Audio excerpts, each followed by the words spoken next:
देखिए, हमारे बागान में जो आपने सीडलेस लीची की बात कही, बेदाना लीची की बात कही, इसके मात्र पौधे जो मात्र वृक्ष जिसको बोलते हैं, एक कुछ संख्या कम थी। लेकिन अब हमने इसकी संख्या काफ़ी बढ़ा दी है, एक बड़ा आर्चर्ड भी बना रहे हैं, क्योंकि इसका डिमांड बहुत ज़्यादा है। और डिमांड इसलिए ज़्यादा है कि इसका सीड बहुत पतला होता है और इसमें पल्प परसेंटेज बहुत ज़्यादा होता है। तो इसको डिमांड को देखते हुए, क्योंकि इसका जो प्रोपगेशन होता है, जो मल्टीप्लिकेशंस होता है, ये एयर लेयरिंग से होता है।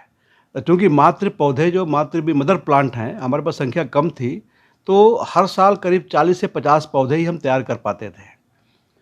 अब हमारे पास जो मदर प्लांट का ब्लॉक है, करीब 50 पौधों का एक बहुत बड़ा ब्लॉक हम बना रहे हैं, ऑलरेडी हमने प्लांटिंग कर दिया है। करीब ये 3-4 साल के बाद जब अब ये जो पौधे और बड़े हो जाएँगे, तो इससे और हम पौधे बढ़ा सकते हैं।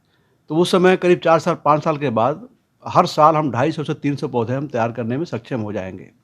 क्योंकि इसकी बहुत ज़्यादा डिमांड हमारे पास जहाँ भी लीची ग्रोइंग एरिया है, उसकी डिमांड दिन पर दिन आ रही है।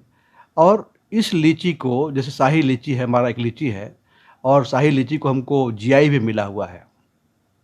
और जीआई की वजह से, और जो लीची का बिहार में जो आच्छादन है, जानते हैं करीब 50% पूरा देश का जो उत्पादन होता है वो बिहार में ही होता है।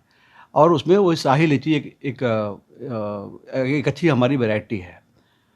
अब हम उससे भी अच्छी वैरायटी जो हमारी सीडलेस लीची है वो आ रही है। लेकिन हमारे पास पौधों की संख्या बहुत कम है।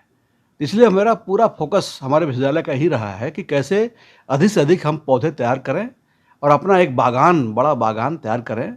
तो उस सिलसिले में हम लोग करीब 50 पौधों का मात्र वृक्ष हमने बना लिया है। और जब ये पौधे 4 साल 5 साल के जब हो जाएँगे, तो उसपे और हम एयर लेयरिंग से पौधा तैयार कर सकते हैं।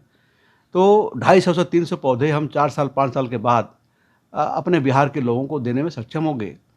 और एक समय ऐसा जब आएगा, तब उसमें बेदाना भी यहाँ से, बिहार से एक्सपोर्ट होना शुरू हो जाएगा। ये हमारा बहुत बड़ा टारगेट है इसके लिए।